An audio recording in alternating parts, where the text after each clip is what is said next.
So, Jen, what are you going to be reading tonight? It's a piece called Blues Man, Oh, dedicated to James Cotton. okay, cool. So this is one for the musicians. I don't know if you know London well enough, but there's a Fryfogel's is referenced in there. Little bar. Yeah. It was a cool place back in the day. Okay.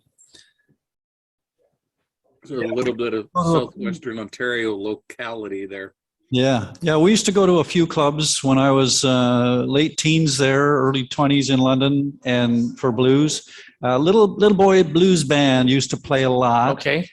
And I remember we went there, and there was a friend of a friend was visiting, and he was just a blues aficionado, and he played lead guitar in a blues band. Excellent. And he asked if he could, at the break in the set, he asked Little Boy Blues Band if he could get up and play a song with them. So they introduced him the beginning of the next set, and he got up there. And I'll tell you, he would have blown B.B. King out of the water. He was just on fire, this guy, when he played. The whole place was just, ecstatic. And then he sat down, then the Little Boy Blues Band played again. It was kind of like, oh, maybe they aren't so good after all. Yeah. It's wonderful. Well, you may like this piece then. It doesn't matter. Nobody will remember. Yeah, it was, I used to love to dance to blues, actually. We had a lot of fun. Wow. What places did you go to back in the day? I'm trying to remember the names of the clubs now. One was in downstairs in a hotel. That's where the Little Boy Blues Band played, and I forget what hotel. And then there was a place right on, it was right on Dundas Street. Yeah, Fryfogel's was on Dundas. Fryfogel's, yes, okay, yes, we used to go to Fryfogel's. That's right. That's it. That's the place. Thank you. That's in the poem. Perfect. You filled in the gap for me. Yeah. Mm-hmm. Well, Fry's was a great spot. Yeah, definitely. Yeah, the fire hall used to be on Talbot Street. That was another place that often had blues stuff, at least in my day. Yeah.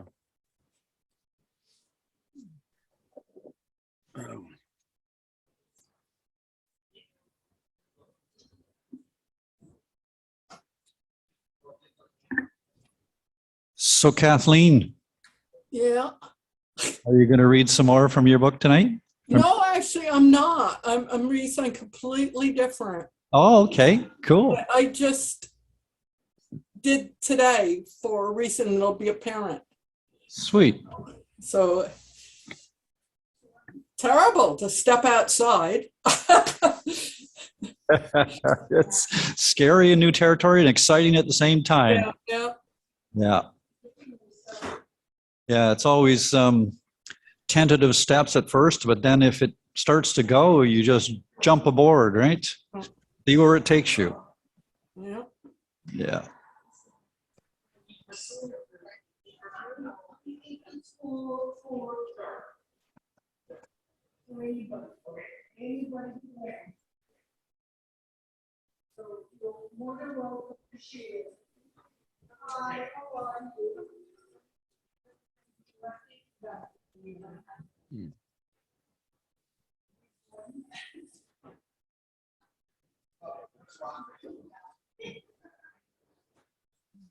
What are you drinking there, Karl? Yeah. We all want to know. Liquid. Oh, cool.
Exactly. I get kernels in my teeth.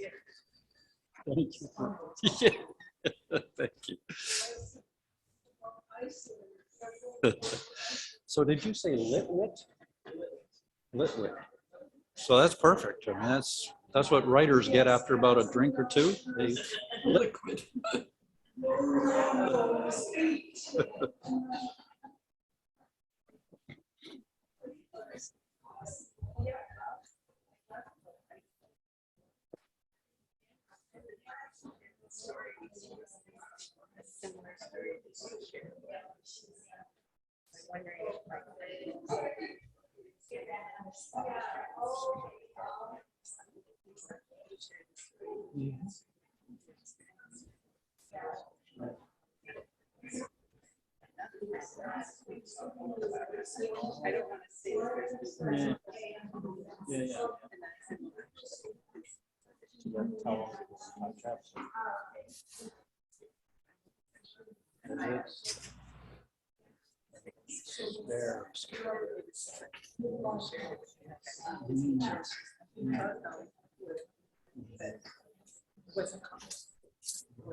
So I think the more we have it open.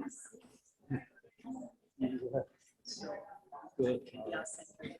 Sure, saying because there are services. Yeah. Yes, somebody else. Hey, call this person, call that person. Things like that.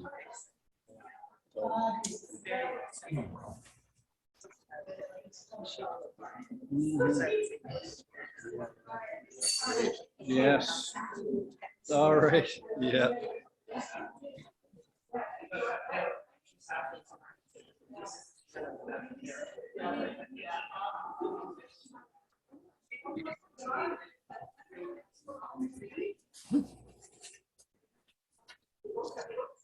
Yeah.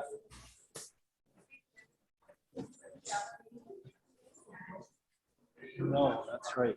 No, but they saw Jen's and said, well, we'll do that. Oh, is that what They happened? were talking about.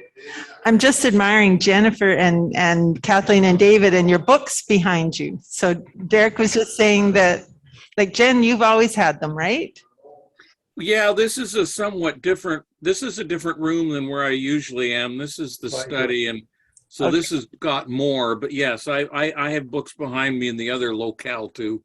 Okay. And then Kathleen, did I hear you say that you saw and so you've replicated? No, this is David's. I'm at David's place. That's why there's books. Okay. That's all right. That's a false impression. You have an entire room of books. Yeah, but mine are all on the floor in stacks. Oh, we're at David's tonight. Oh, I Yes. see. Yes, because I had a power outage. Oh, wow. You guys are hardcore Electric Mermaid Club Char. Well done. Power outage. Wow. Okay. Well, thank you. Now I have the whole story, but I missed the tour. Which one of you gave a full tour of your place? That was Jennifer. I missed it, but it's on the recording, so I'll watch Yep. it later. You can go back and freeze frame it. Yeah. Yeah. Okay. Oh, okay. I will.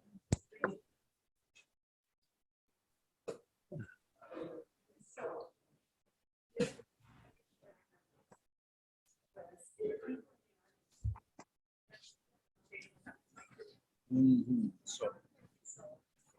So I have to, when they say it, I have to repeat the question. Yes, I think that's easiest. And then the people definitely will hear it on Zoom. Yeah. Now, whether I remember to do that.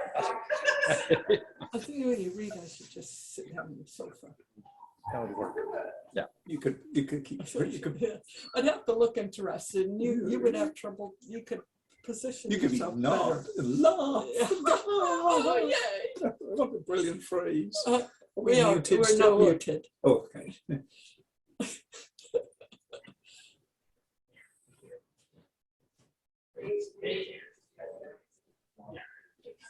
You are listed as second. I was as Oh, third. God. Oh my God, I don't Jennifer's like any of the first. pieces I've chosen. Shh, shh, don't say that because we're not muted. Mhm.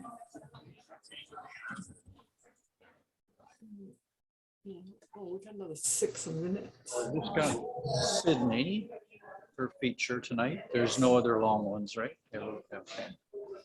So we're not a lot of readers, eh? We can read a second page. Summertime. You have to get the second page just in case. David. I do have, I got a couple of poems and I brought a short story just in case if we need to. 4-pager, not a long one, but.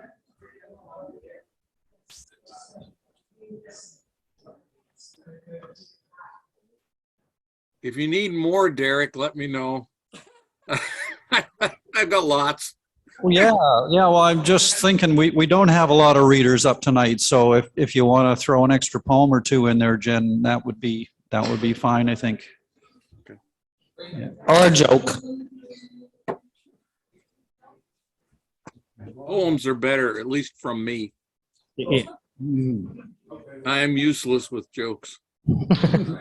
There you go.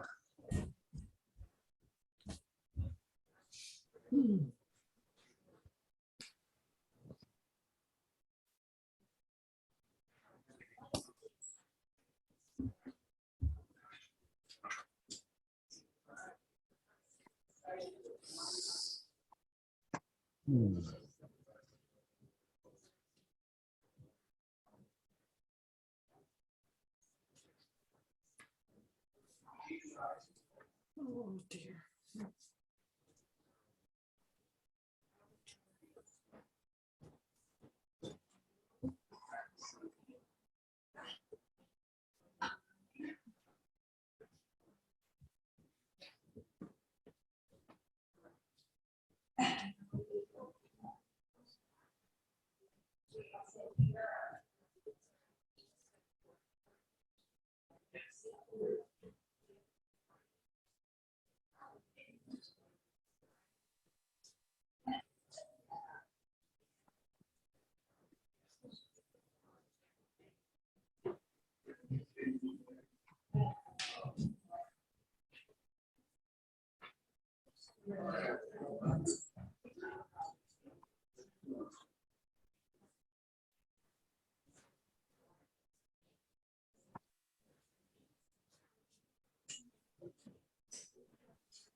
What's that?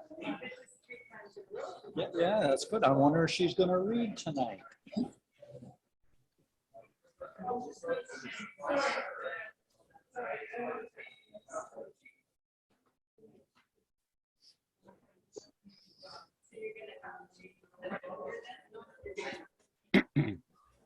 Well, maybe a little bit, an extra poem or something. Yeah. Okay, good. Yeah.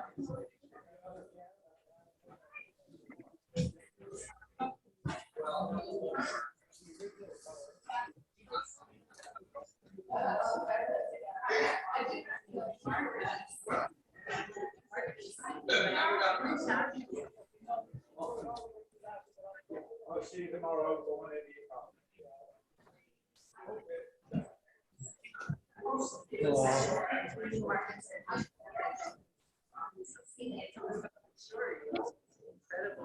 Wow.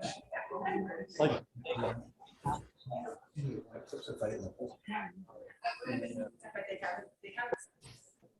We're not muted.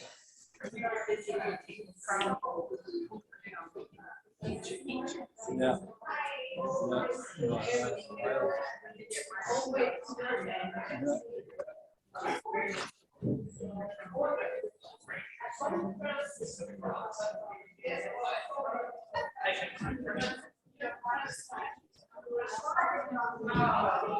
And you got a pen.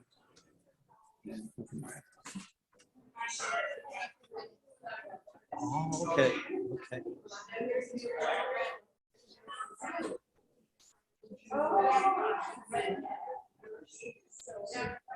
Yeah, great. That's great.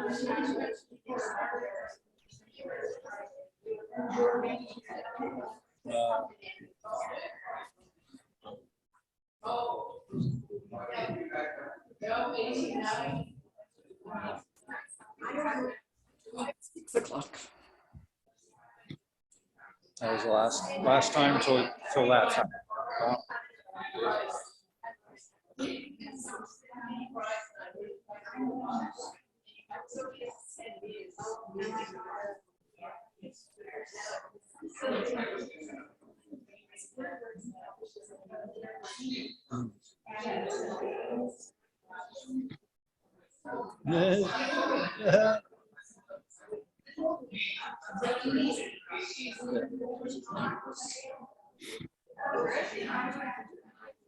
Fabulous. Yeah. Yeah. That's awesome. So you're going to read from Tone Dead tonight? Did your new book come out yet? Okay. Okay. Okay. So I'm just going to say expected soon instead of in June. Yeah. Okay. All right. There's some people there, look, that's nice. Yeah. Oh, I think that's. Yes, that's Lunchbucket. Oh.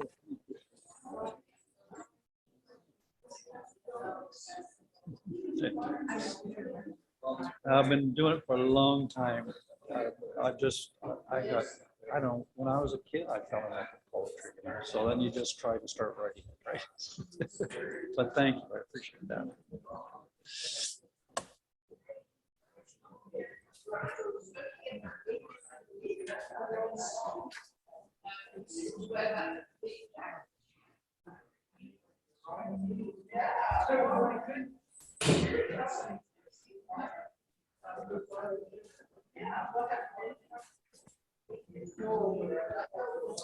It's time to get going here, Karl. Karl, wake up. Give me.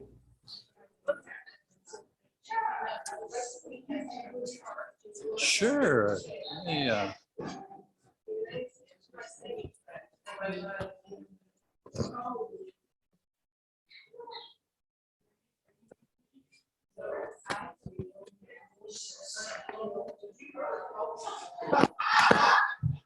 On there.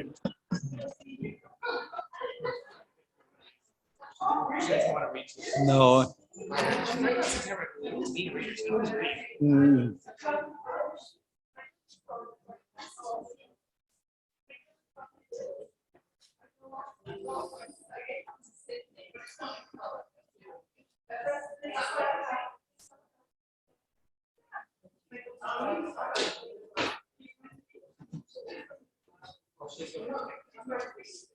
Excellent.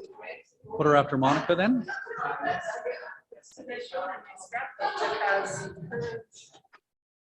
She wrote about me back in Oh. 2010 when I first arrived. Oh, no. And so I went to show her, and she already gave it to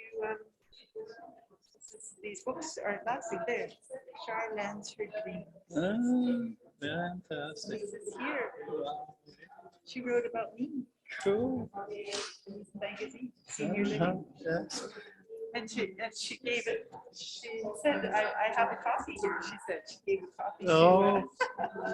So, and so All she right. said, okay, I'll read it. We better get going here. It's after 6. Yep. You all set? All right.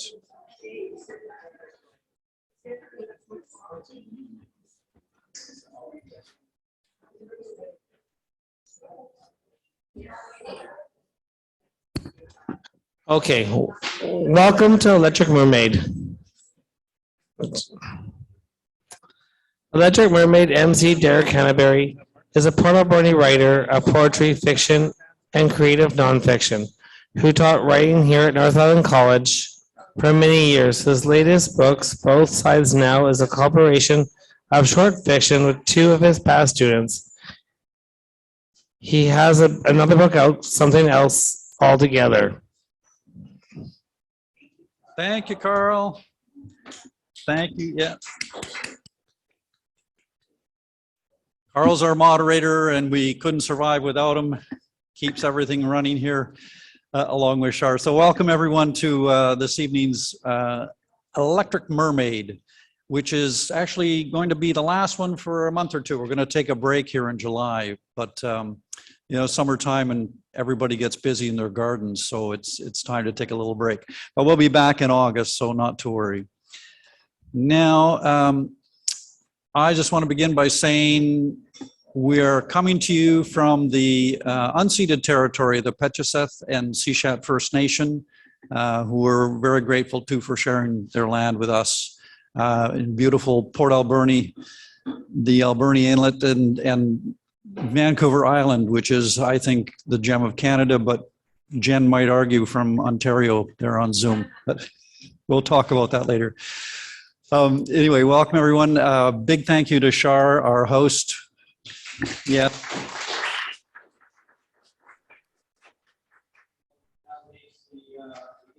But also the Zoom online, so that we do this hybrid thing, which allows us to stay connected with some very good folks over in Gibsons Landing and Ontario and elsewhere on the Sunshine Coast when they make it. And actually, we've had people from as far away as Texas online with us, and even one overseas once, right? So yeah. So it's wonderful to use the technology to its best, and I think the hybrid gives a whole other dimension to what we can bring to a little place like Port Alberni and enrich everyone's lives and allow some cross-pollination of literary ideas and readings, and it's great. So we're going to have maybe a little bit of a shorter one tonight. We don't have as many readers as normal, even though it's not super hot out. I think people are still being drawn into their gardens. So that's okay. We're going to drop the 5-minute time limit. If you want to go a little bit longer and read an extra poem or finish that short story that you're reading, whatever, it's all good. We're going to be a little bit looser about it tonight because we don't have that many people. So I'm just going to dive right in here and get us started. We're going to have a couple of our open mic readers first, and then we're going to have our featured reader, Sydney Preston, who's joining us tonight from Qualicum Beach here in person at Char's. And so just a reminder for the people that are reading here at Char's, when you come up to the lectern and do your reading, maybe just hold there afterwards and we can chat a little bit before you sit down. Don't just run away. And also we'll have time for questions and answers after Sydney shares some of her work with us. So keep that in mind. For the people that are in-house, if you do have a question for Sydney or anyone, shout it out to me so I can repeat it to the people in Zoom land just to make sure that they're on the same page with us. And if I forget to do that, please remind me to do it. Okay. All right. So great to be here. And for those of you who don't know about Electric Mermaid, we are a small but inclusive group of writers that work together with Char as our lovely host to try and provide a platform for writers of all stages and ages and abilities to share their work and just to inspire each other to keep writing. You know, writing's such a solitary activity, and as is reading often, but when we can bring those things together in a room, and there's nothing better, I think, in terms of inspiration for writers when they can see the reaction on an audience face to face and know that, okay, that line really hit home or that really tickled their funny bone. For me, it's often a surprise that, oh, yeah, I guess that is funnier than I thought it was or whatever. But it's a way of encouraging all of us to keep doing this art that we all value so much. So thank you for those of you who are here. Thanks to our readers and thanks to our others that are just in the audience listening. And I hope you enjoy the evening. So we're going to start off tonight with Jennifer Wenn, all the way from Ontario, London, Ontario, on the Zoom. And Jen is going to share some poetry about the blues. And I'm looking forward to hearing it, Jen. Take it away. Thanks very much, Derek. Before I get to the blues, I'm just going to start with a somewhat shorter one. This is a fairly new one. It's called Appendectomy. And the epigraph is after Gwendolyn McEwen. She wrote a really interesting poem on her appendectomy. By all means, look it up. Gwen's scar was diagonal and straight, parallel to the hip, a perfect geometry, and something worth bragging about. Mine, however, is the offspring of a new technique, reticent or maybe subtle, a little curve just underneath the umbilicus, a tiny snippet from a Pollock fractal web, pulling in loops and whorls of memory. My family doctor over the phone, get to emerge now. De rigueur anti-COVID masks everywhere. The man in the bed next to me in the ER ward describing ghastly sounding leg putrescence. The lady 2 beds over, nearly deaf and evidently without her hearing aids. Jennifer, we have to operate immediately, but need your consent, noting you may die on the operating table. Struggling awake in an overcapacity recovery room, one inmate detailing his digestive difficulties to a nurse. Jennifer, your appendix was in really bad shape, but we got to it just before it burst. Indeed, my scar is written more on the spirit than the body, necessitating a different sort of boasting than Gwen's, but I try. And my surgeon, all I really know is her transcendent artistry.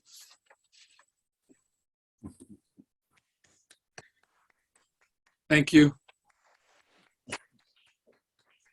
The second piece is, as Derek said, is about the blues. The title, this is not as new as Appendectomy. It's called Blues Man.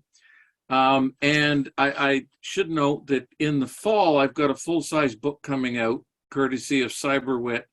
I'll let people know when it's available, but it'll be in the fall sometime. And this is one of the pieces that'll be in it. And it's the dedication is for James Cotton. Now, I don't know if you have heard about James Cotton, but if you know the blues, you will have, and you'll hear more about him in here. And also for Derek, apart from the blues, there's a little local London, Ontario bar history in here too. Brifogels, it was called, on the south side of Dundas, just west of Wellington, a little spot that back around the mid-'80s drew some big acts for those in the know, sometimes jamming the place way beyond fire code.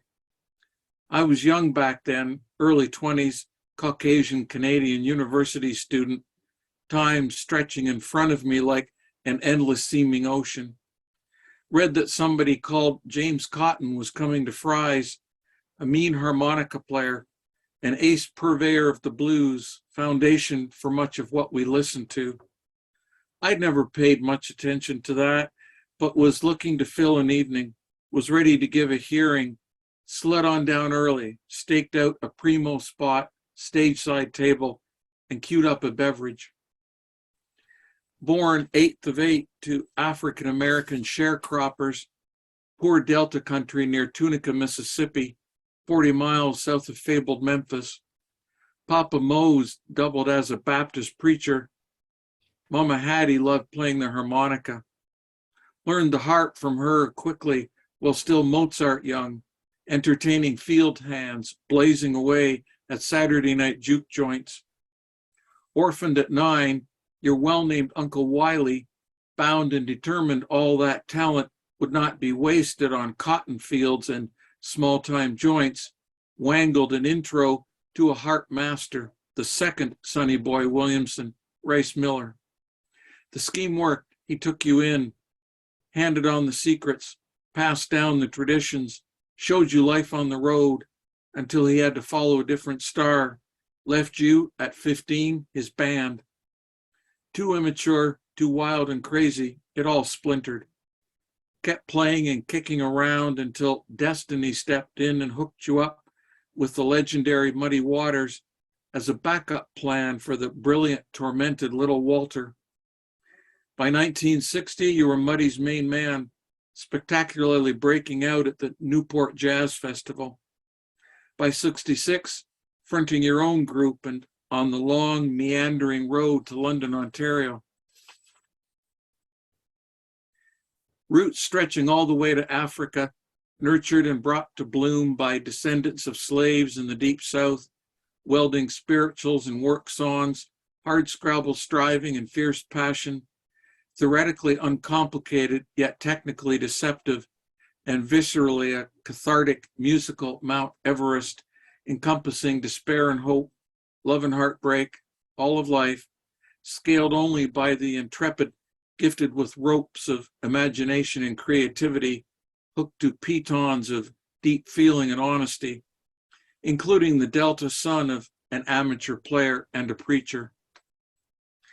You bounced out on stage with the band, launched into the first number, a firestorm of radiant joy in the moment, energy enough to power the street, enveloping the room with a scintillating tonal mosaic, voice rich as pecan pie, harmonica an extension of the soul, pulling sounds unearthly and deep-rooted, stinging and caressing, molded into a majestic emotional bridge spanning one and all.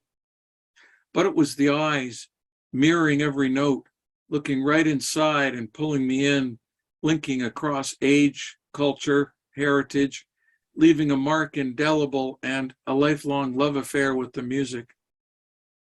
The Central Library occupies the space now, drawing children to explore, workers to lunch in the reading garden, concert goers to the Wolf Hall, street folk looking for shelter for a while, the curious to hunt up a book or search out a website, CBC radio to their new storefront home. But there will always be an intimate bar, a young student from the north, and a blues master blowing down barriers and bidding eloquent, exuberant welcome. Thank you.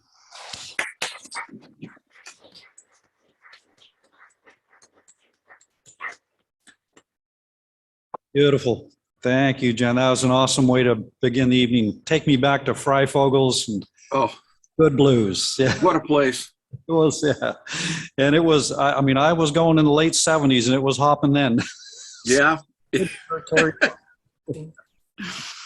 All right. Our next open mic reader is going to be David Kipling, coming to us from the Sunshine Coast. We're at David's house tonight with his books in the background. Okay. Okay. Oh, here we are. Okay, this is it's a bit of a memoir. It's not really fictional, but it's from my background, and it's centered on one kind of theme. I used to work in a library and in a technical college, and there's a guy who came in now and then who ran the carpentry department. And what I noticed one day is anytime he came in, if he spoke to me at the counter or walked past it, he would touch the counter and with his fingers on it, or he would look. And I realized he was just checking. It was his business. The corner there, the mortise and tenon, that was his, wherever he went. Now, I suppose I'm like that with words. So this is about a guy like that. And it's almost real. My joints ache as I climb memory's uncarpeted stairs to Otmar's old workshop. One of his distant cousins inherited the building, but never visited. When I'd been a child, my parents used to drag me up here to kick my heels, while they haggled about chairs and stools and once a bookcase. Nothing has been touched since Otmar's death. At the far end of the cross-bolted, chipped and holy workbench squats a witch's cauldron, an overgrown alchemist's crucible. It is Otmar's glue pot. A cast iron belly, copper lined, with a half-inch of rock-hard residue, like a stratum of frozen amber, coating the bottom. There on its iron tripod, long after Otmar the cabinet maker lay in a coffin, crafted by another's hand, and his bones slept on traditional elm planks that he had selected for himself years before.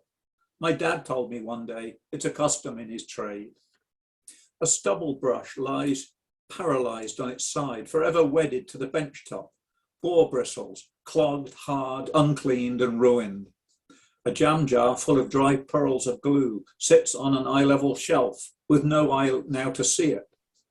Hide glue, Otmar insisted on calling it. Hide glue is from hide, animal hide, and bones. Call it hide glue, not animal glue. Cat is animal, mouse is animal. Otmar Brodsky does not make furniture from cats and mice. Back then, there were still tanneries, rendering factories, glue factories with reeking vats out in the hinterlands far from respectable households where cow and horse carcasses yielded their bone and cartilage to rendering men in aprons and masks. Untouchable, those men, homeward bound alone, ostracized workmen who changed and washed in their own backyards before coming in for supper. Otmar had been one of their customers, buying the sediment of otherwise unwanted waste, gelatin filtered and dried and now treasured on the cabinet maker's battered altar. Amber pearls that would be mixed with rainwater, only rainwater, then heated slowly to thicken and be brushed like honey onto wooden joints. I rest my joints on one of Otmar's footstools. Its solid mortised joints accept my unsteady hips. And out of the blue, I think of old sway-backed horses. My nose catches the dry scent of Mr. Brodsky's Slovakian cigarettes. And there, can that be his beloved Slivovitz in that dusty bottle next to the old order books? Plum brandy from Bratislava. He had once tapped the bottle and raised a bushy eyebrow to my father. My country communist these days, my cousin there communist too, but Slivovitz does not know from politics. Hide glue then, I nod agreement, foolishly in this empty room, to Otmar, and I whisper, hide glue. Nothing synthetic would be allowed to enter this room. Once brushed on, this thickening hide glue seeped into the wood and hugged itself hard to itself. Cold iron bars then clamped the wooden joint, quite still for a quiet hour, until Otmar lay the piece gently aside for a night. By the next morning, the glue would have paled to transparency. Otmar's calloused hand would rub a steel scraper to smooth the joint, and his knotted forearm would test the toughness of the piece until his moustached scowl softened to approval. He loved oak. My parents wanted elm. They wanted the figure in the twisty grain with pale yellow streaks inward the brown. Elm for dead men, he muttered. We are not dead men yet, Mr. Kipling. Otmar paused. Mrs. Kipling, he added with a bow. The racks of oak planks in his storage area were massive, their tight-grained, dour and unforgiving. Otmar groused and snorted, and my parents gave up on elm. The oak bookcase of my childhood always resisted my hand. One person alone could not move it, the wood slowly becoming like dark iron. The old glue pot remains here, stalwart, loyal. Years have passed over the dusty skylight. I am outside time, looking in. A broken chair sleeps in the corner. Otmar fell like a sycamore tree one August afternoon there by the vice, his cross-cut saw clattering, his terrified apprentice lad running, and all the work unfinished.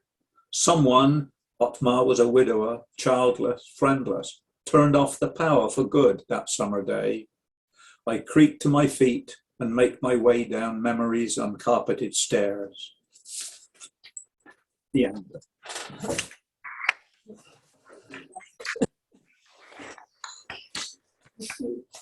There's applause. Thank you. You have the poet's eye for imagery and the fiction writer's ear for narrative. That was lovely melding of the two. Beautiful. All right, we're going to go to our featured reader now. So Sydney is going to join us at the lectern here in Char's Landing. And we're so happy to have you here tonight, Sydney. Thank you. It's wonderful to be here. Looking forward to what you're going to read to us. Now, Sydney has, her first novel was called Too Late for Redemption. That came out in July 2018, and she followed that soon after by Tone Dead, which I believe she's going to read from tonight a little bit. Yeah. And she's got another one that's going to be coming out soon from Friesen Press called Deadly Direction. So, I understand the stories are set in Britannia Bay, which is loosely modeled after Qualicum Beach. And Sorry. it's always wonderful when you can take a place that the in people who know Qualicum and that will recognize some of the landmarks, I'm sure, and have a sense of it. But Yes. the others Yeah, might not. Yeah. I get a lot of feedback in Qualicum Beach, and they say, "Oh, I recognize that person. I Yeah. recognize this person." I don't know if that's true, but Yeah. first, before I speak, I just wanted to say something to Jennifer. Mhm. Many years ago, a friend and I were in Chicago, and we were fortunate to go to a jazz concert in Grant Park. And of course, there were all Black people there, and they made us feel so welcome. And it was most wonderful blues. And that evening, we went to several small bars in Chicago and heard fabulous blues. And there wasn't any animosity towards us at all. I don't know if that would be the case today, but it was wonderful. And it was an incredible experience. Oh, sounds terrific. Chicago blues bars. Yeah, I'm envious. Yeah. Okay. So the books are a mystery series that take place in Britannia Bay, which is Qualicum Beach, reimagined. In the first book, I've given a nod to Port Alberni. I've mentioned West Coast Hospital, which I call Rain Coast Hospital. And it plays a prominent role in the drama. And the hospital is going to be featured in my fourth book. Before I begin, I have an offer for you. I'm going to ask a question at the end of my reading. And for the person who knows the answer, they'll get a free copy of Too Late for Redemption. So raise your hand if you have the answer. And you'll have to listen so you know the answer. I'm sorry that Zoom participants can't take part in this. The selection I'm going to read is from Tone Dead. The featured character is the arts reporter. Her name is Diane Drake. She's only been in Britannia Bay for a couple of years, and she's arrived with a deep, dark secret. Only the newspaper editor, Keith Kittredge, is in on it, thanks to the RCMP and CSIS. Even the Britannia Bay Police Department has been left in the dark. I'll be compressing the timeline and omitting a good deal of information during the reading, but I'm hopeful that I've captured the essence of the scenes. We begin on the evening of Good Friday at Heritage Gardens, which is really Milner Gardens in disguise. Diane has been covering a dinner dance for the paper. She was not happy about the assignment. Even though they were said half in jest, Kittredge's parting words to Diane raised her hackles. Remember, you have to cover the Easter egg hunt tomorrow morning, so don't enjoy yourself too much tonight. As if, she thought. A dinner dance and raffle was not her idea of a thrilling night out. There was just enough time to have a bite to eat, change into something more appropriate, and get to the venue. In a way, she welcomed tonight's gig. It gave her a chance to dress up and pretend to be just another guest. But her big black hold doll containing her digital camera, tablet, work cell phone, and handbag would squelch any ideas of blending in. She sighed, thinking again what a come down this was. But at least she was safe in Britannia Bay. It's now the end of the evening. As she packed away her equipment, Diane admitted that the evening hadn't been that bad. A piñata was a clever way to extend the excitement of the raffle.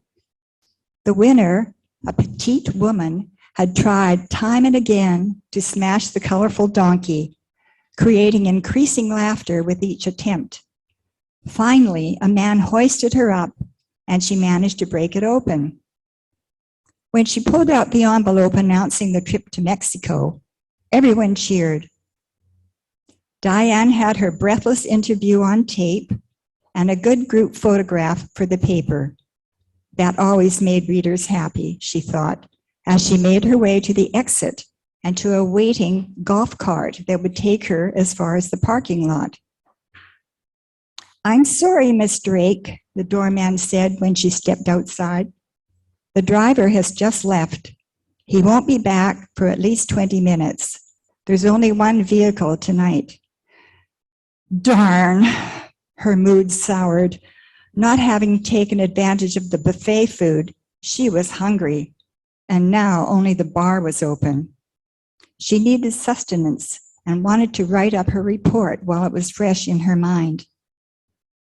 Fog had drifted in, a dense, cold, and wet blanket, damp enough to seep into clothing. She stepped back inside to wait, but waiting for anything was not part of her makeup. "I'm going to walk," she informed the doorman after a few frustrating minutes. "Are you sure you want to do that? It's a bit of a hike, and the weather is decidedly uncooperative." "I know, but I can't be bothered waiting, and the exercise will do me good. Good night." She hefted the heavy bag over her shoulder and began hoofing it up to Bayside Drive, where she had to leave her car.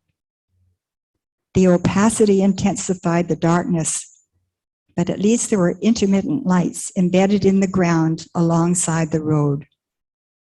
With the heels of her boots clacking on the pavement, she didn't hear the footsteps behind her. "Diane." Surprised, she turned around. She could make out the shape of someone, but with only the faint glow from the lights, she couldn't tell if it was a man or a woman. The voice had sounded strange. "Hello, who is it?" Or should I say, Elaine? She froze, then dropped her bag and turned to run, but too late. A hand gripped her arm, jerking her back around. A punch landed on her jaw. She gasped, staggered backwards, and slammed her head on the pavement. Searing pain shot through her body. Jagged light flashed underneath her eyelids.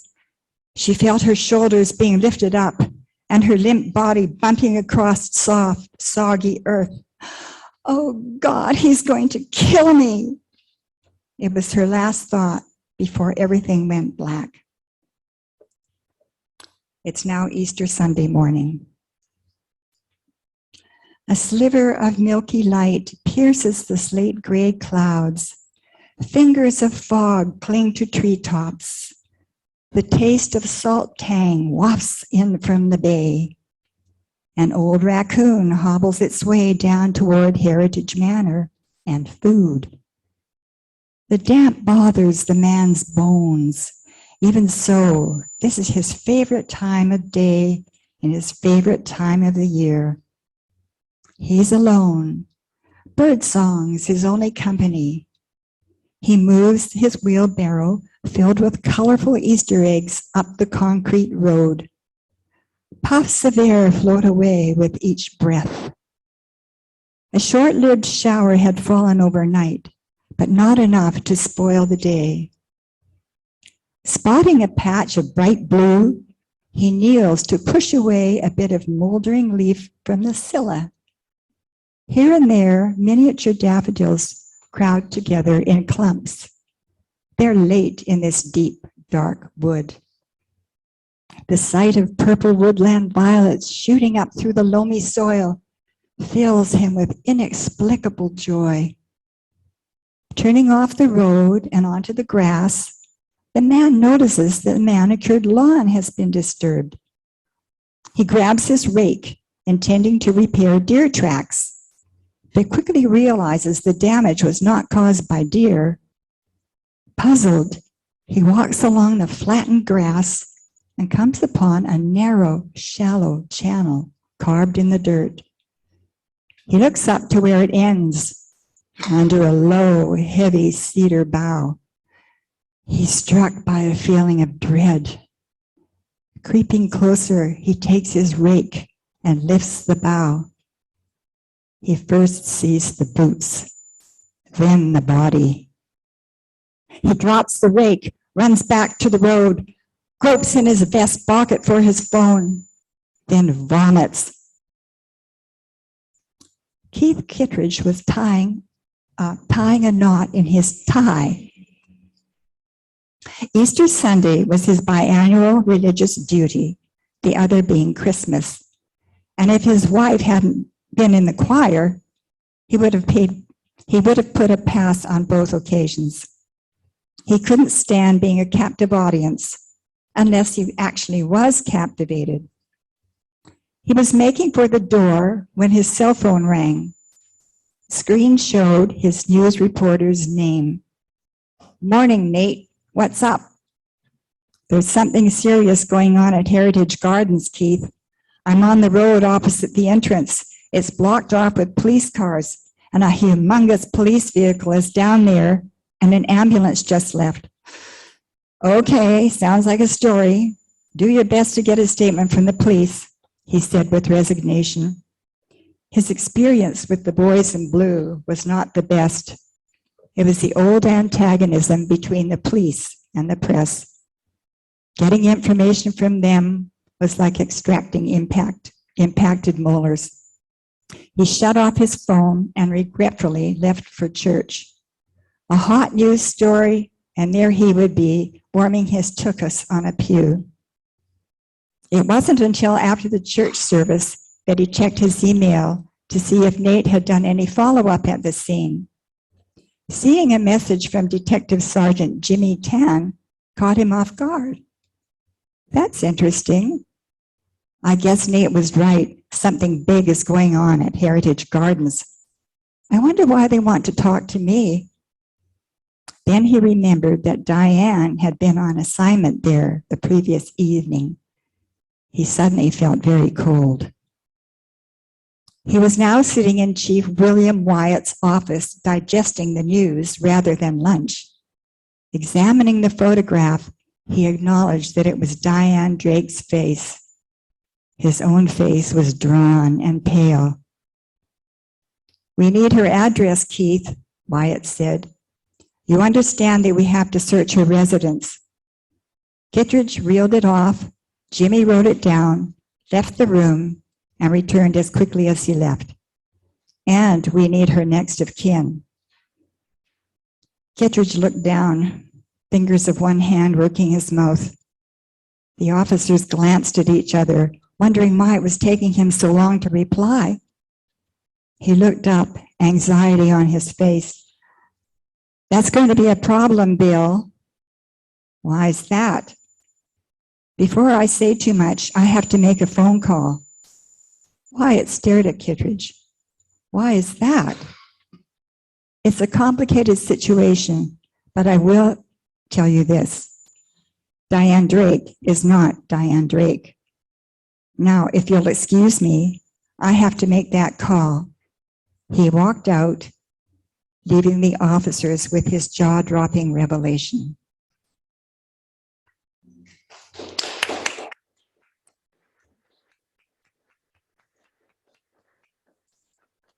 Now here's the question. Can anyone remember what Diane Drake's real name is? Elaine. Oh, you get a free book.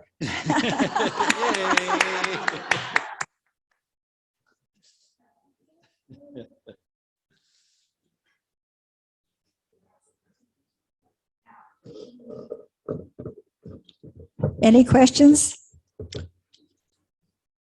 None? Oh, here we go. Okay.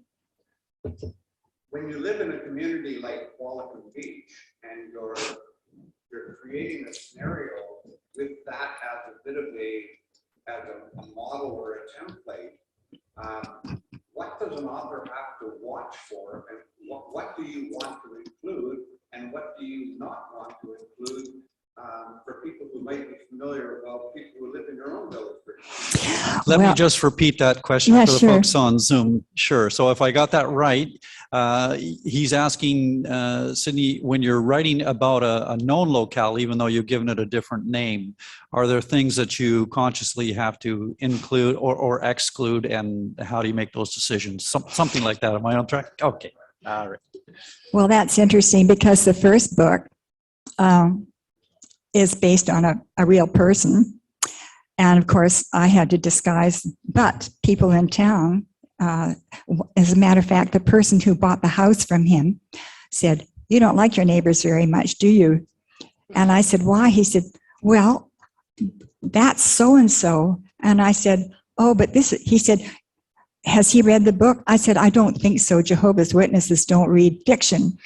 And he said, "Oh, well, he can't sue you." I said, "It's fiction. He can't sue me." But I did have people recognize people in the town. Yeah. But I didn't hold anything back. I thought, well, it's fiction. Let it fly. Any other questions? I have a question about, it says in the part of your background there that I didn't read out, that you include anagrams of some of the characters yes. and the victims in your book. So tell Yes. us how that works. And Okay. Yeah. Well, I happen to love anagrams. I love puzzles. And when I start out writing a book, the first thing I do is I figure out the anagram for who the victim is or who the killer is. And then I start my book. But I ask the readers to contact me on my website if they have the answer. Yeah. Fabulous. Yeah. So where do they find the anagrams? And They have to figure out the have to anagrams. The dig it in. anagrams are not in the book. They're not included. The answers are not there. Oh, I see. Okay. That's part of the mystery. Yes. Well, and what a fabulous way to get some interaction between you and your readers. And do Well, people, have you had a lot of I've response? only had 3 responses and they've been correct, which is really nice. Oh. Yeah, and Diane Drake, her name was an Italian musical phrase, and one person did get that. Wow. Yeah, wow. that was really Amazing. good. Amazing. What made you do mysteries? Pardon me? What made you do mystery books? What made me do mystery books? I read a lot of mystery books. In fact, that was just about the only thing I was reading.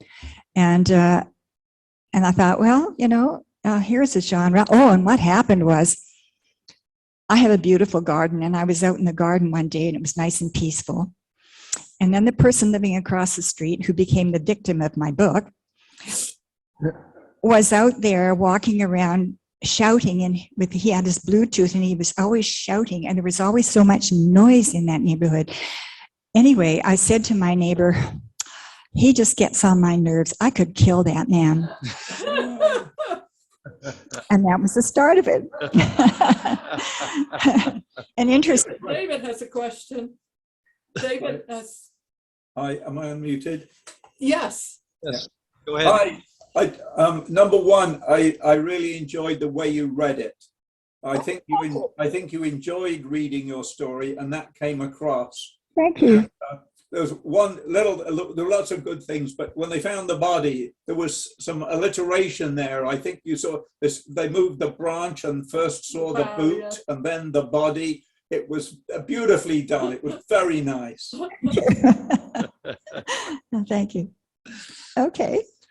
Well, I, for one, am glad that you didn't act on your original premise and that you decided to write a book instead. That's good. The interesting thing is I don't read mysteries anymore. Yeah. Yeah. Okay. Thank you so much, Cindy.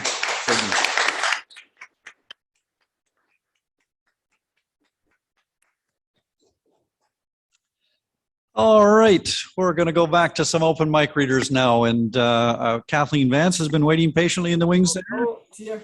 David will shift out of the camera. Kath, He's gonna get my, oh, you want to move in Yes, front of yes. me? and of course, Okay. for our regulars, we all expect Kathleen to be reading some more of the book that she's working on from the children's point of view. But she tells me she's going to read something totally different that she's come across. So I'm very curious and looking forward to this. Kathleen, take it away. Hey, this is called My Dead Brother. I always call him that now, not only because of the look I get from people who are unable to decide whether I'm hurting or just being crass, but also because I don't want for one moment to forget that he is dead.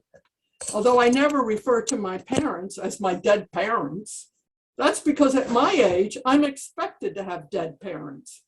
People my age emphasize the opposite and say things like my parents who are still alive, or my mother or father who at age 90 or 102 is still alive. There is no need for anyone any age, at my age to say dead parents. But I never expected a dead brother. Just hang on for a second there, Kathleen. We just had a breach of security here. Oh, Alarm has gone off, so Char's going to take care of this it. is eerie. All right.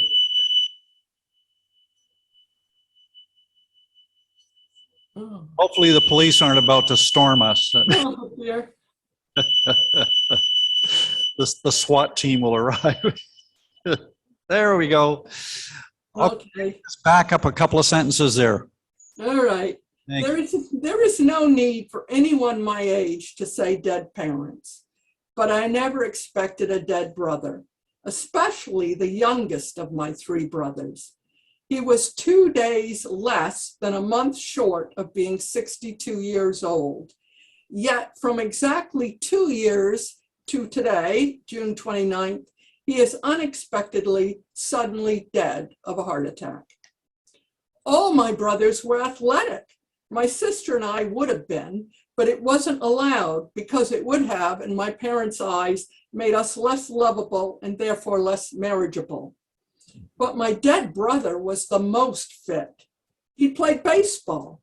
I knew that because my father, who played baseball in high school and university, said he had stopped by the high school to watch my brother play once, and that my brother had told them that if he ever did that again, he would quit the team.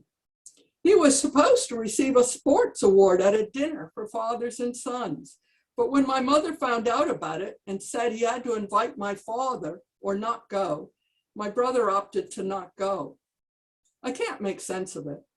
But I remember once when I complained to my older brother about how my father would sit and talk with him so seriously and how my father would never talk to me that way.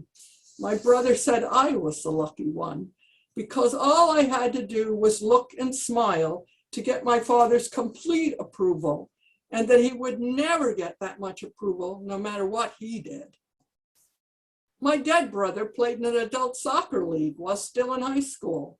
The league teams were all started by players or fathers or grandfathers of players from the old country. The Italian team, the Polish team, the British team. I always forgot which one my brother played for and would keep asking him and then forget again. Of course, he might have given me a different answer each time. My dead brother lied a lot. I remember the time I was visiting him and asked him if, since he had rescued so many things from my parents' house, if he had my old marionettes. He told me he had them, but had given them to his daughter to play with, and that she was frightened of them, particularly of the clown. He said she hadn't wanted them in her bedroom anymore and had taken them out into the yard and left them there the whole summer. He said that he hadn't known where they'd gone until he heard the cracking sound as he ran over them all with the lawnmower. They were totally wrecked. I reacted first in anger, as carelessness, and in jealousy of his giving anything that had been mine to his daughter, and then in terrible sadness of losing one more thing from my childhood.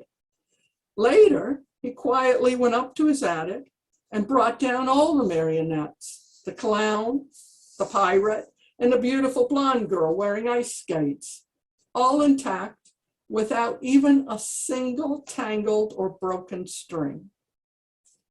I think he lied all the time to me because that was his revenge for my not really knowing him. He told me once he felt like there were two separate families, my older sister, older brother, and I, who were born within a year or two of each other, and my younger brothers, who were born 5 and 11 years after me. When I first went away to university, he was only 7 years old. I remember coming home once and seeing a group of boys in the kitchen, and for a moment being unable to tell which one was my brother. And our jealousy of his good fortune, none of us thought of that.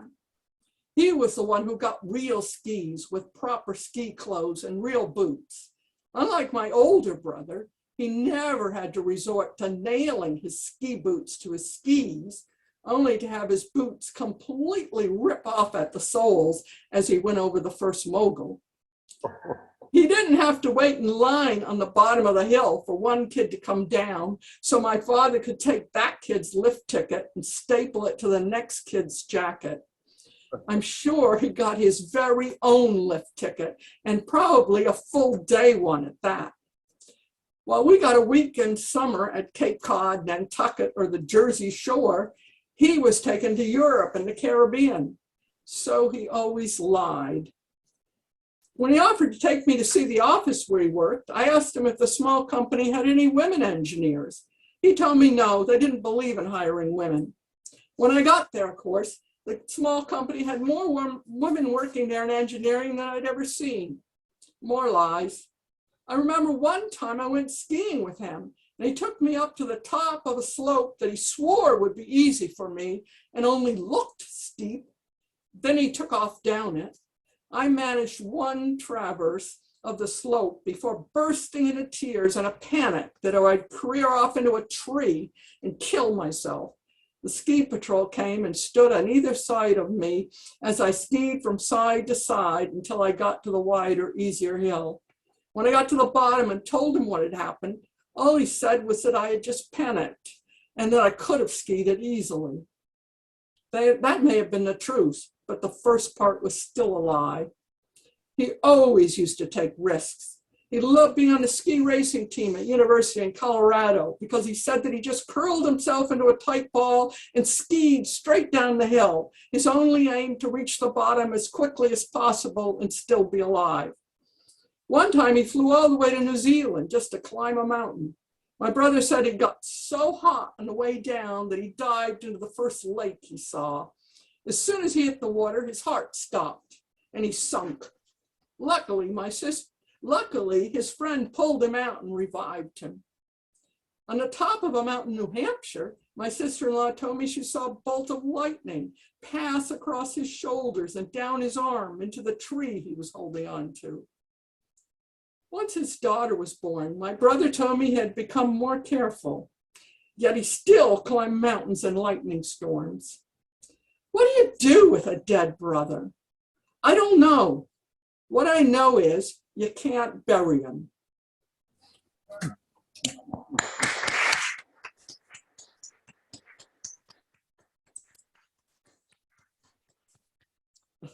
That was it. Thank you for that, Kathleen. I, for one, I'm glad you're experimenting. That was wonderful, just wonderful. Is that perhaps the beginning of a new memoir or something? Is that, it feels like it to me, I don't know. Well, as long as nobody in the family reads it. Well, you just change the names. Jack Hodgins famously said after his first book of short stories that half his family was absolutely pissed at him for putting him in there, and the other half was pissed for not putting him in there. So you never know where you're going to end up. Anyway, thank you. That was super. All right, I think we've got time for one more open micer before we take a little break. So Bob Frankow is going to read for us now, aka Joe Lunchbucket. Bob, the lectern is all yours. I assume we're going to get some more labor history tonight in the poetic form.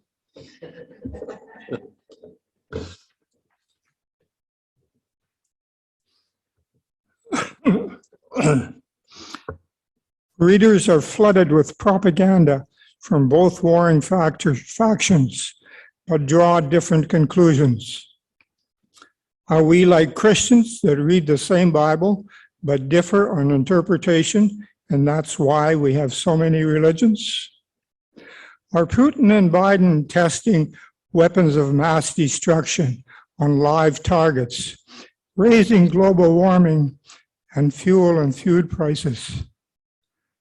Are both guilty of war crimes? Is U.S. a knight in shining armor, world protector, or a greedy capitalist arms dealer profiting from inflicting misery and death on collateral damage? Follow the money. Putin's war game invasion cost him 1/3 of his forces and is killing countless youths. Does Biden think that diminishing Russia warrants the losses because they're not Americans? I was a Pole displaced off Europe's best farmland when Stalin redrew Uk and Polish boundaries after WW2 ended. No one liked this, but it saved many lives that would be lost in payback hostilities that were sure to follow because Ukes had supported Nazis and Poles were on Allied side. If Trump had won his second term, would he have let Putin change Russian and Uk boundaries, separating Russians from Ukes, just like Stalin had separated us? Are Ukes and Russians sacrificial lambs that could have been spared by UN court arbitration? NATO calls for more defense spending, but US and allies haven't joined war and send arms instead. Does US not promote UN court arbitration because they refuse to submit to it themselves? Can civilization survive, or will US war industry draw us into WW3? Readers will decide if these are Solomon's solutions to problems plaguing 21st century, or the ravings of a simpleton in my age of senility.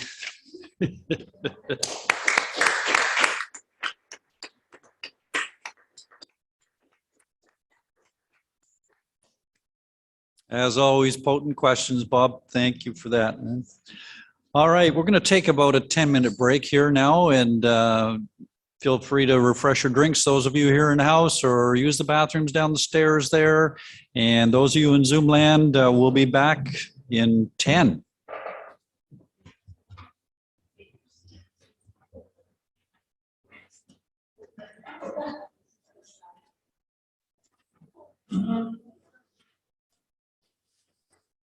Mm-hmm.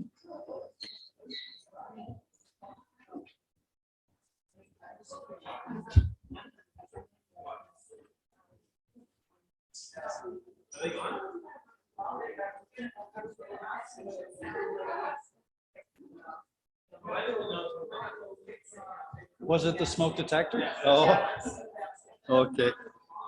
Okay.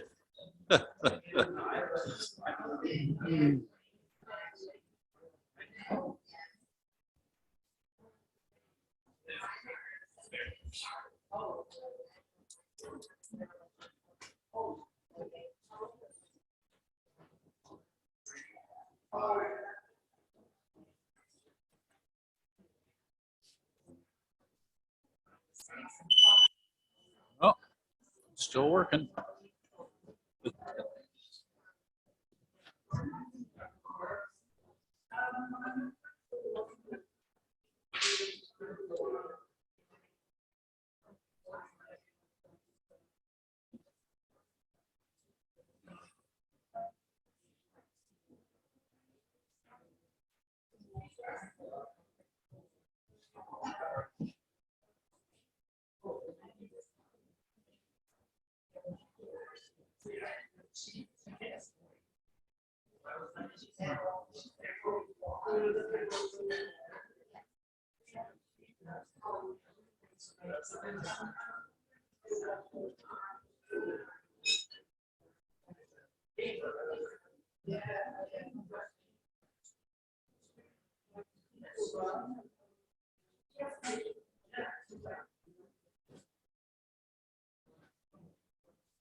Still not on the market. Yeah. I've got most of the moss off the roof and half the siding cleaned, and we're still doing stuff inside, but we're getting there. Yeah, yeah. What's that? Most of it, yeah, yeah. I mean, we're gonna hire painters, I think, for one room that needs a lot of attention. But yeah, yeah. But otherwise, yeah. And you know, in the market now, it's sort of become a buyer's market. So if we were selling, if we got it on the market really quick earlier in the spring when it was a real seller's market, we could have just sold it the way it was, I'm sure. But hindsight, you never know. Yeah. Yeah. Yeah. Yeah, I want them to be happy, and you know, yeah. No, that's right. And you know, everything's got its own timeline. I've surrendered.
I'm still going to drink. I'm working on both. Yeah.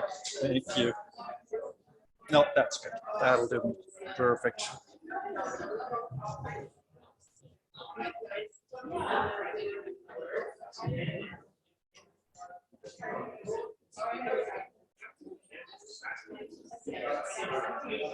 Okay.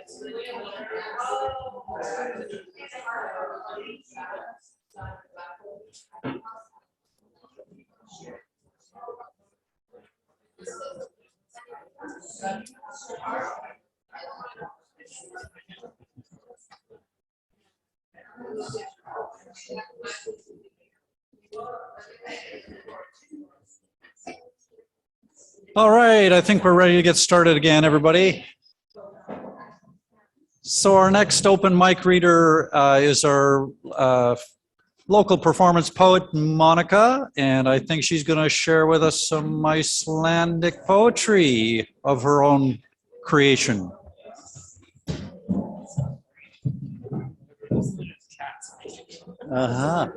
Okay.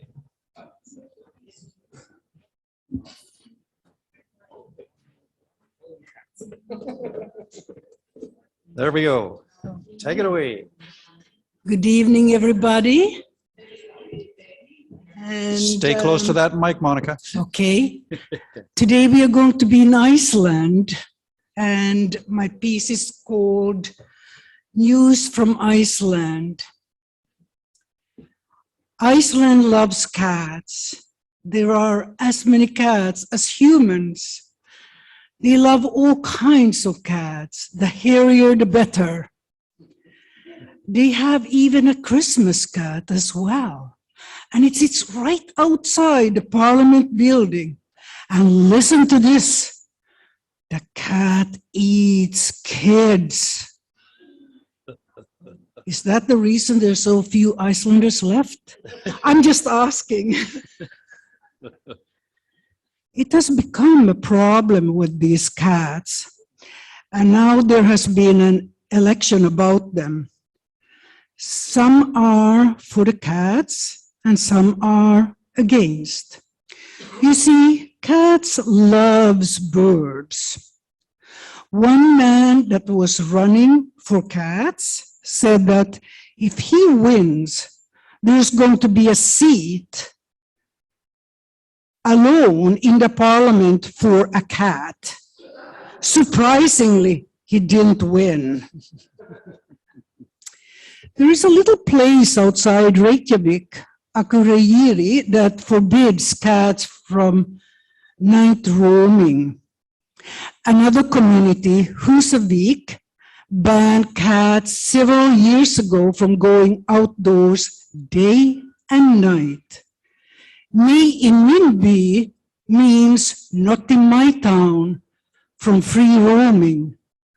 They should be confined like any other pet. Can you visualize cats looking out of the windows with moonlight shining bright like last night and singing, memories all alone in the moonlight, meow in all the houses. Iceland did not originally have cats. They were brought by ships. Now there are all types of cats. Number one, Selkirk Rex cat, which has highly curled fur. Number two, domestic short-hair cat, in Britain called Mogis. Number three, Maine Coon cat, which has long hair and the largest cat. Now listen to this. Number four, Canadian Sphinx, is a hairless. What? Think about this. Canada is in a globe, north, same as Iceland and North Pole, am I right? With snow and ice, right? With animals like polar bears, cougars, lynx, and bobcats. Breeder Elena Kovaleva made this Bunchkoy cat in Russia, and she calls this hairless cat Canadian Sphinx. No, thank you. We don't want it. You can call it Elena Kovaleva cat. This is our recipe of our Canadian cat. Number one, we take the gene of lynx cat with lovely plume on top of the ears. Number two, we take the bobcat gene, smaller than the lynx, but vigorous like a ballerina. Number three, and the third gene from our cougar. It gets up to 220 pounds. We stir it around. And voila! This is Canadian cat. Let's call it the ex-crew cat. Impressive. Maybe Iceland would have a curfew for all the cats, except for the ex-crew cat from Canada. Thank you very much.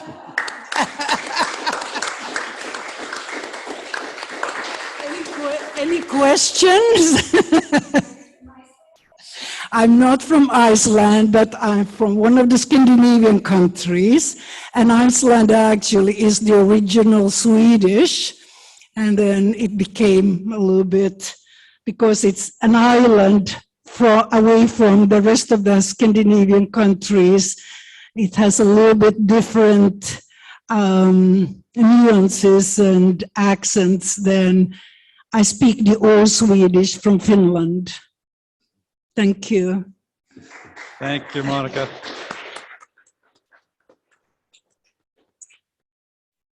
All right, our next open micer is Margaret Growcott. And I think Margaret's going to share some prose with us tonight. No. Oh, she's going to surprise us.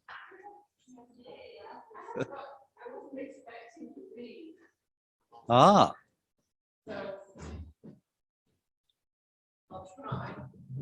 Well, we've been trying to coerce you for the last 3 times, so we're really glad you're going to read.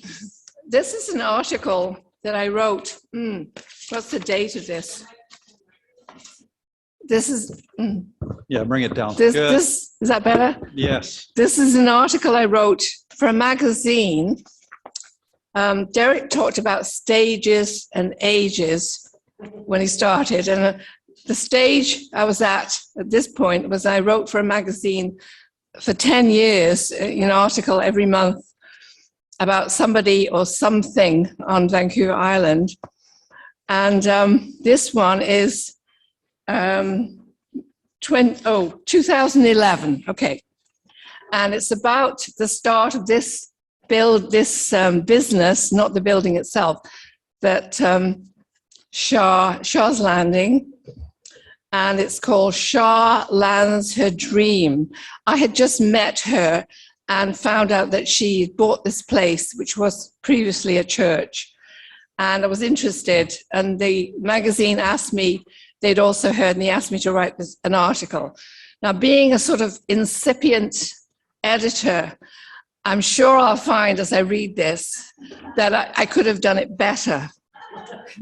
But I'll start, and I don't have my glasses, which I don't wear anymore, but this, I've had one eye done, so the other one's is faulty. Okay, so here we go.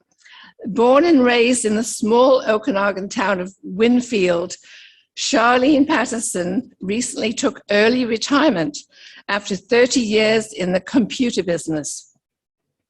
A graduate of UBC, she was a private computer consultant, largely in the aviation industry.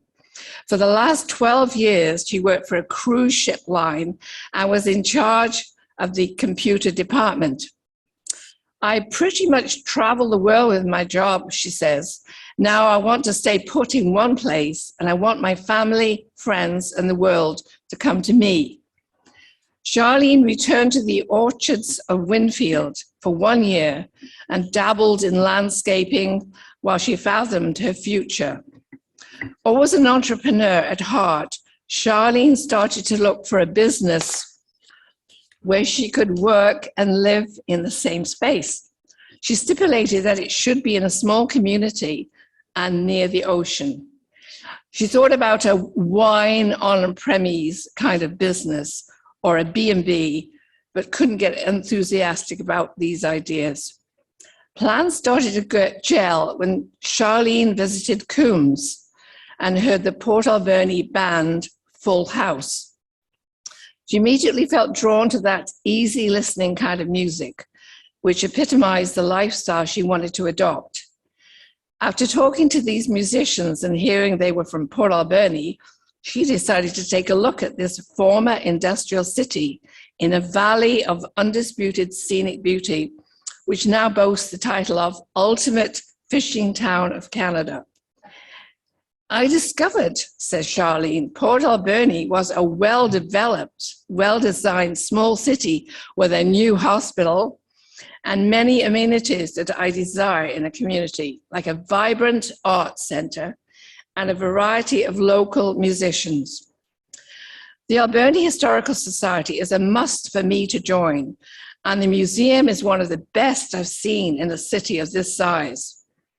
Although she loves Winfield in the Okanagan, she feels it is too small and lacks many of the features she was looking for. I could see a lot of potential in Port Alberni for a person like me, she says. I feel I can contribute to this community. Charlene looked at properties where she might incorporate some kind of business and a living area for herself. After viewing several places, she was shown a building that was not yet for sale. Charlene immediately fell in love with the old church on Argyle Street, opposite City Hall. The very essence of this one-time Methodist, United, and then Salvation Army church attracted her like nothing she had seen before.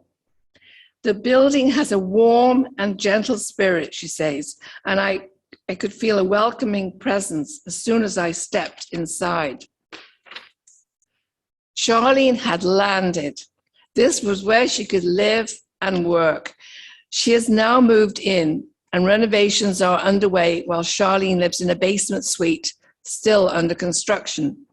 Also downstairs will be 3 guest rooms with full baths, a sort of B&B, but she won't cook breakfast for her guests. They will get their own in a shared kitchen. Upstairs at Char's Landing, in addition to the large main room, which can be a dance floor, an intimate theatre, a cinema, or a rostrum for poets and writers to read their work, there will be an internet cafe with Starbucks espresso. Don't know about that. Anyway, at the back of the main floor will be a library and newspaper magazine reading area with a fireplace. Plans for the main room include movie nights showing specialty older films. This will be an effective substitute for the now defunct, as sadly missed, Film Fest. Valentine's will be catered for, and another idea coming to fruition is Oscar night, when patrons can dress up and attend to watch the Academy Awards on the specially mounted large screen. The pictures in here, by the way. I want this to be a venue where all things you associate with arts will be happening, particularly live music, says Charlene. We are just a few blocks from the Roland Arts Centre, and they're very happy we're adding this facility to Southport. It's long been considered an arts centre. Every step of the way, however, Charlene has faced challenges. She knows what she wants, but is stymied by contractors who listen to her instructions and still insist on doing it their way. She continually hears, "You're a woman in a man's world, and this is the way we do it." At times daunted by this approach and the fact that costs are way above the estimates, Charlene continues to maintain equilibrium. Still, she almost lost it when the wheelchair ramp and platform quoted by the designer to cost $10,000 turned out to be $70,000. Determined to carry on, Charlene hosted a New Year's Eve dance, even though the space was not quite finished.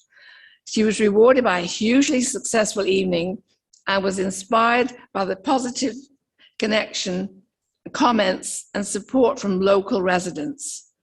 My dream that the 1,000 square foot main area of Char's Landing, that's this, with its original 100-year-old hardwood floor, will become a community meeting place, keeps me going.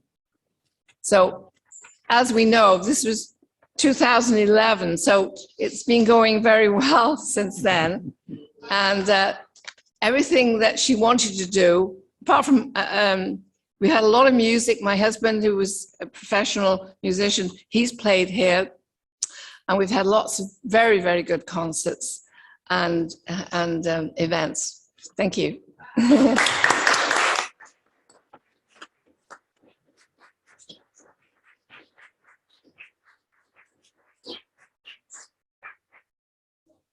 Thank you for that, Margaret. And yeah, a little bit of a trip down memory lane. I remember when it was just getting started and you were renovating Char and all those dreams. And here it is. Yeah, 11 years later and still going. Survived COVID. Amazing. Okay. So our last reader for tonight is me. I'm just going to hop up to the lectern.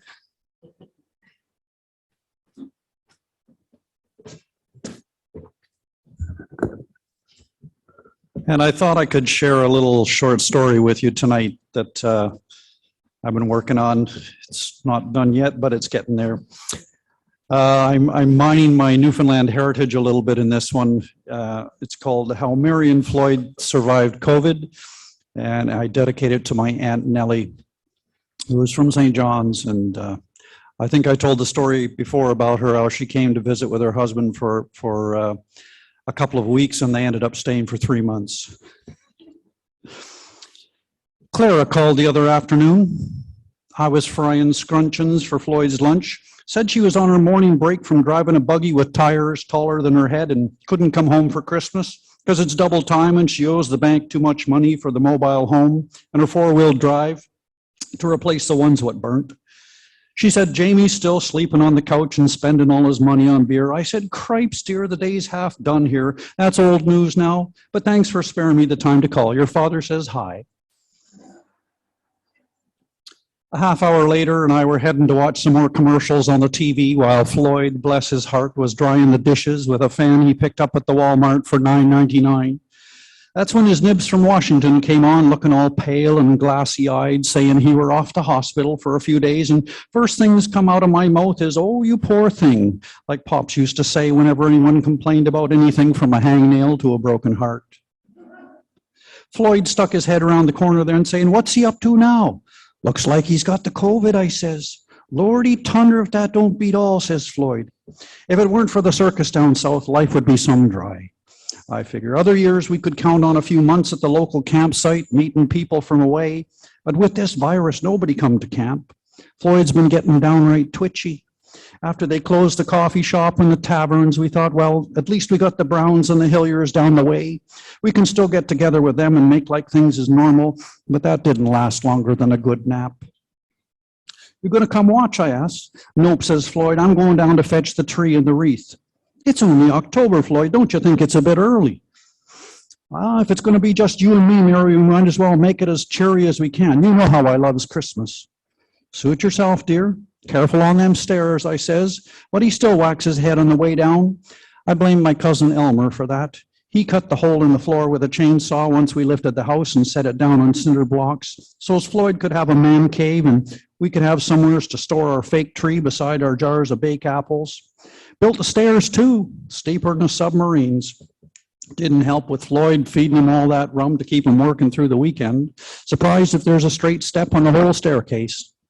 Best thing we ever bought, says Floyd as he nudges the end table over with one knee and plunks the tree down in the corner. It's a full 6-foot tree and still decked out in last year's silver balls. He gets down on all fours and gropes for the outlet with the plug in his hand. A few seconds later, the tree lights up all red and green, and Floyd stands up with a few strands of tinsel hanging off his head. There, I'll just hang the wreath on the door and we're ready for Christmas. What are you trying to outdo the tree now, I says. What are you on about, says Floyd. Oh, I'm about to say come here so as I can pick the tinsel off when the phone rings. I'm not here, says Floyd, unless it's Celine Dion looking for a date. I can the volume on the TV, picks the phone up on the second ring and puts on my best waitress voice. Floyd's Fish and Chips, I say. Will this be pickup or delivery? Mary, this is no time for games, sure. Alan can't taste nothing and my throat's gone all roomy. Do you think I should call 911? Now calm down, Alice, dear. What do you mean he can't taste nothing? He's got the COVID, says Floyd. That's one of the symptoms. I throw Floyd a pair of wide eyes and wave at him to shush up. I made him some corned beef and cabbage just like Mom used to make sure, and he hardly touched it. Says it tasted strange like burnt coffee, and now I could hardly swallow. Oh, Mary, do you think we'll die with those big tubes rammed down our throats? I haven't finished painting the kitchen. Alice, dear, you calm down now. There hasn't been a case of COVID on the Rock in days. Besides, you can't die before you help me finish that quilt we started last summer. I won't let you. You probably both caught a cold. Try Ellen on a tablespoon or two of the cod liver oil and take a dose yourself. You'll be right as rain by morning. Lord, lying, dying, Mary, I hope you're right. We went shopping at the Belbins up on Kitty Vitty Road yesterday. Alan wanted some of their mac and cheese with lobster, and I wanted a wild moose pie. We could have given COVID to the whole store.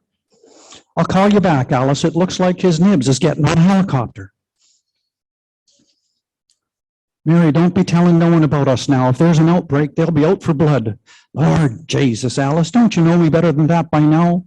She says something about how she does, and that's why she's asking, but I'm already turning the TV up so as I can hardly hear her.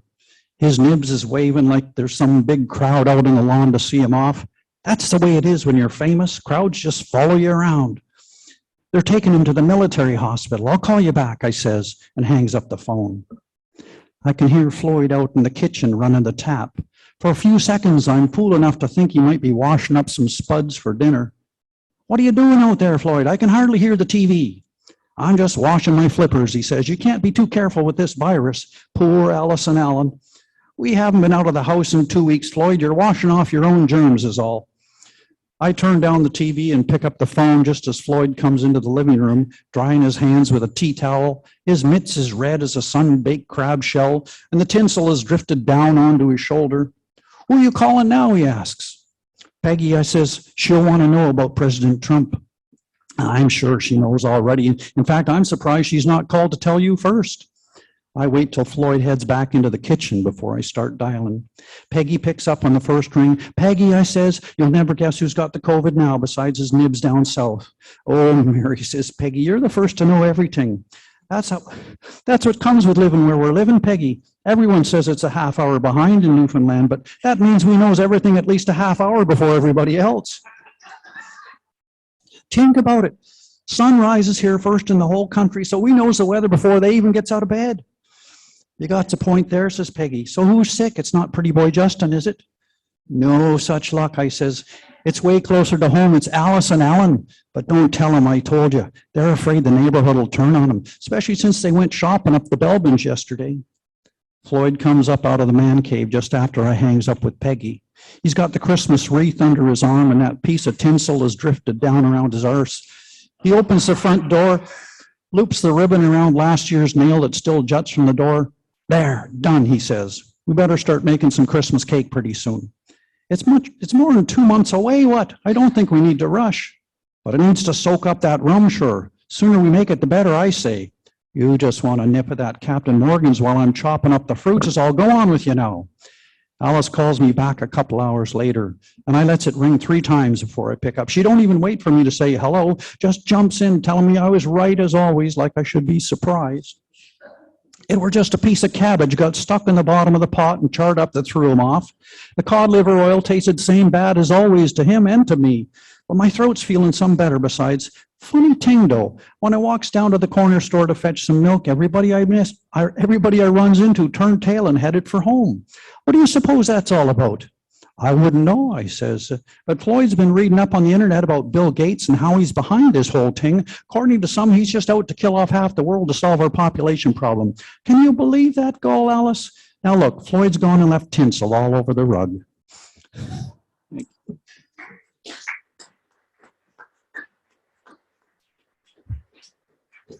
I might as well say goodbye from here.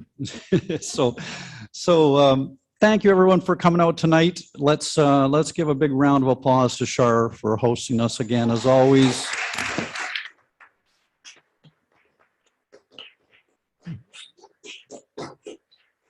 Thank you to our regulars on Zoom there who keep entertaining us and keep us hybridized.